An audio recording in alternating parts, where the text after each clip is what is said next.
Bonjour à tous, aujourd'hui on va parler d'habitudes et comment s'améliorer tous les jours en créant de bonnes habitudes et en oubliant les mauvaises. On va d'abord voir en quoi les habitudes sont importantes, puis on va différencier objectifs et moyens, et enfin on va voir deux méthodes qui permettent de créer de bonnes habitudes et oublier les mauvaises habitudes. Qu'est-ce qu'une habitude? C'est une action que l'on répète et qui n'a aucun impact. En êtes-vous vraiment sûr? On va faire un exercice. Je vais vous demander de fermer les yeux et je vais vous donner quelques exemples. L'habitude de manger gras, l'habitude de faire du sport, l'habitude de se coucher tôt. Est-ce que vous n'avez pas eu en tête directement des profils de personnes? Les habitudes forgent notre caractère, car ce sont les habitudes qui façonnent qui nous sommes. Bien sûr, j'ai pris des exemples choquants. Toutes les habitudes ne se valent pas et n'auront pas le même impact sur votre vie. Prendre l'habitude de boire un verre de soda pendant le week-end ne va pas avoir un gros impact sur votre santé. En revanche, prendre l'habitude de remplacer l'eau par le coca lors de tous les repas peut avoir un gros impact sur votre santé. Une habitude peut se renforcer de façon volontaire ou non. Un fumeur qui vient de commencer ne va pas commencer directement à fumer un paquet par jour. Mais avec le temps, il va prendre l'habitude d'en fumer de plus en plus. Souvent, après quelques temps, la consommation augmente. Maintenant, prenons l'exemple d'une habitude qui peut avoir un impact positif sur votre vie. Si vous voulez commencer à apprendre une langue, fixez-vous l'objectif d'apprendre 10 minutes tous les dimanches, ce qui est totalement faisable. Gardez l'habitude de le faire pendant 3 semaines. Pourquoi 3 semaines? Car c'est souvent au bout de 21 jours qu'une habitude finit par se créer. Une fois que l'habitude est là, passez à 2 fois par semaine, puis 3, etc.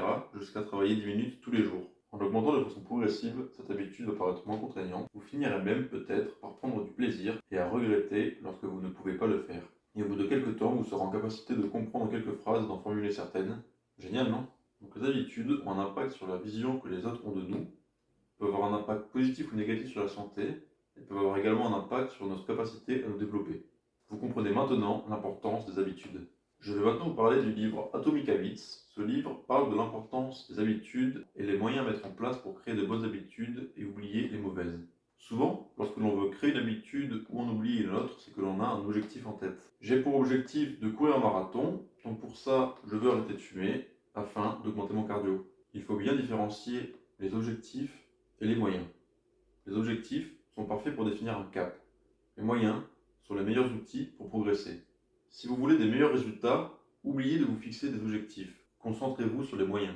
Les problèmes arrivent lorsque l'on met trop de temps à définir nos objectifs et pas assez à mettre en place nos moyens. Le problème numéro 1, c'est que les perdants et les gagnants ont les mêmes objectifs. Il faut faire attention au biais du survivant. On se concentre sur les personnes qui finissent par gagner et on considère à tort que des objectifs ambitieux ont mené à ce succès, tout en ignorant les personnes qui avaient les mêmes objectifs et qui ont échoué. Ce n'est que lorsque l'on met en place un système de petites améliorations continues que l'on finit par voir un résultat différent. Le problème numéro 2, c'est qu'atteindre un objectif n'est qu'un changement momentané. Imaginez que votre chambre est en désordre et que vous vous mettez comme objectif de la nettoyer. Si vous mobilisez l'énergie nécessaire pour ranger vos affaires, vous aurez une chambre rangée pour un temps. Mais si vous conservez les mêmes mauvaises habitudes que vous aviez auparavant et qui ont conduit à ce désordre, vous vous retrouverez rapidement dans la même situation avant d'avoir un regain d'énergie pour ranger votre chambre. Contraint à retrouver le même désordre tant que vous ne changez pas vos moyens. Vous avez réglé un symptôme sans régler la cause. Nous pensons que nous devons changer nos résultats, mais les résultats ne sont pas le problème. Ce que nous devons vraiment changer, ce sont les moyens qui ont amené à ce résultat. Lorsque vous résolvez des problèmes liés au résultat, vous ne le réglez que temporairement. Afin de vous améliorer pour de bon, vous devez régler les problèmes au niveau des moyens. Traiter les causes, les conséquences se refuseront d'elles-mêmes. Problème numéro 3, les objectifs sont une barrière à votre bien-être. On se dit, une fois que j'aurai atteint mes objectifs, je serai heureux. Le problème est que si l'on se dit que le bonheur est un objectif à atteindre, on est tout le temps en train de reporter le bonheur à la prochaine étape. Les habitudes viennent de l'identité. Si je vais souvent à la salle de sport, je me considère comme un sportif. Si je veux devenir écrivain, il faut que je me demande ce que fait un écrivain de ses journées et que j'imite ses habitudes. Il faut se concentrer sur la personne que je veux devenir plutôt que sur l'atteinte d'un objectif. Maintenant, voyons le principe du livre pour créer une bonne habitude ou se défaire d'une mauvaise. La loi numéro 1, c'est le déclencheur. Rendre une habitude évidente. Avec suffisamment de pratique, votre cerveau capte les déclencheurs qui provoquent certains résultats, sans y penser consciemment. Est-ce que c'est bon pour vous?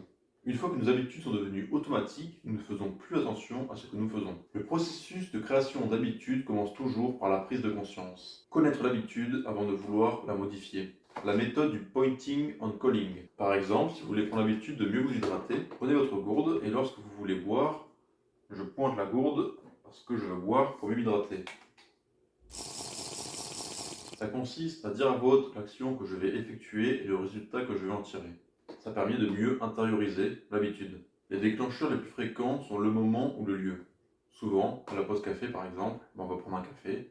À la pause clope, on va être incité à fumer si on est fumeur. Le soir, dans l'apéritif, si on est fumeur, c'est pareil, on va être plus incité à fumer. Il faut donc définir quand et où mettre en place une habitude. Si je veux arrêter de manger du sucre, et qu'à chaque fois que je vais manger avec mes collègues, ils prennent un dessert et que ça m'incite à le faire, même si c'est difficile, eh bien, il faut se dire, je ne vais plus les manger avec eux pour arrêter de manger du sucre. Des fois, les changements d'habitude demandent de faire des changements qui peuvent être difficiles.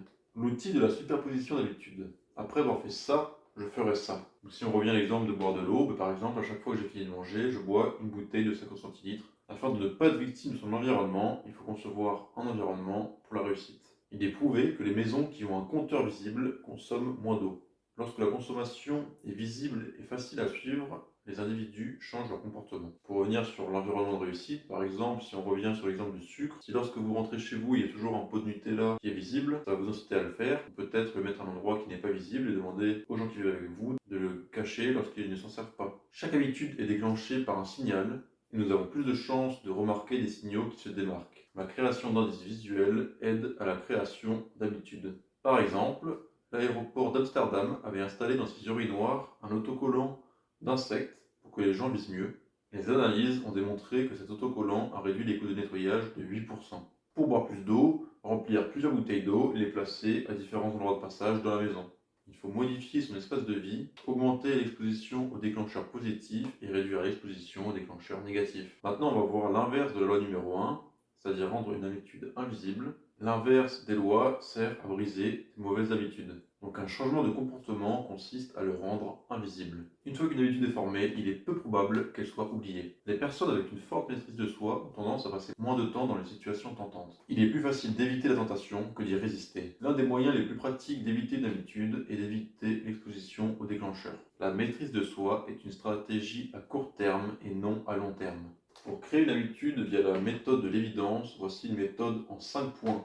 Étape 1, remplir le tableau de bord des habitudes, c'est-à-dire écrire une liste de ses habitudes pour en prendre conscience. Étape 2, utiliser la formule de l'intention de mise en place. Je veux réaliser tel comportement à tel moment et à tel lieu. Étape 3, utiliser la méthode de la superposition d'habitudes. Après telle habitude, je vais faire telle nouvelle habitude. Étape 4, réaménager votre environnement. Rendez les déclencheurs des bonnes habitudes visibles et évidents. Et étape 5, réduisez l'exposition. Supprimez de votre environnement les déclencheurs des mauvaises habitudes. La culture dans laquelle nous vivons détermine les habitudes qui nous attirent. Nous avons tendance à adopter des comportements qui sont loués et approuvés par notre culture, car nous souhaitons nous intégrer. Nous avons tendance à adopter les habitudes de 3 groupes sociaux. Les proches, famille et amis, la masse, la tribu, et les puissants, ceux qui ont la renommée et le prestige. Pour créer de meilleures habitudes efficacement, adoptez une culture dans laquelle 1.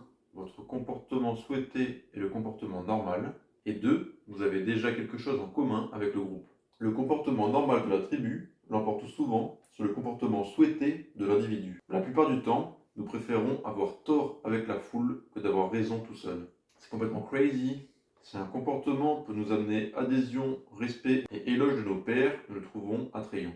Nous absorbons les qualités et pratiques de ceux qui nous entourent. Passons maintenant à la loi numéro 2, l'envie. Rendre une habitude attrayante. C'est une méthode en 3 étapes. Étape 1, utiliser le regroupement des tentations. Associez une action que vous devez faire à une action que vous voulez faire. Par exemple, vous êtes un joueur de League of Legends et vous voulez prendre l'habitude de prendre une douche. Vous vous dites, je veux gagner une partie et je dois prendre une douche. Donc lorsque je gagne une partie, je vais prendre une douche. Étape numéro 2, adopter une culture dans laquelle l'habitude souhaitée est une attitude normale. Donc par exemple, pour les joueurs League of Legends, vous pouvez vous inscrire à un club de piscine, parce que dans ce milieu, il est considéré normal de prendre une douche. Étape 3, créer un rituel de motivation. Faites quelque chose que vous appréciez avant une habitude fastidieuse. Donc par exemple, prendre un bonbon avant d'aller prendre la douche, vous allez associer le bonbon avec la douche. Étape 4, redéfinissez votre état d'esprit. Mettez en avant les avantages d'éviter vos mauvaises habitudes. Voilà, c'est la fin de la vidéo en 2 parties sur le livre Atomic Habits. On a vu l'importance des habitudes, la différence entre objectif et moyen, ainsi que 2 méthodes qui permettent de créer des bonnes habitudes et oublier les mauvaises. La méthode 1, les déclencheurs, qui permettent de créer des habitudes, et l'inverse, l'invisibilité, qui permet d'en oublier. Puis méthode 2, l'envie, pour rendre les habitudes attractives. L'objectif, c'était de vous donner des outils pour vous aider à vous améliorer chaque jour. J'espère que cette vidéo sur l'importance des habitudes vous aura plu. Je vous prépare pour bientôt la partie 2 de cette vidéo avec de nouvelles méthodes pour créer de bonnes habitudes. Si les vidéos vous plaisent, je vous invite à prendre l'habitude de tabasser le bouton like et à vous abonner, et je vous dis à la prochaine. Ciao!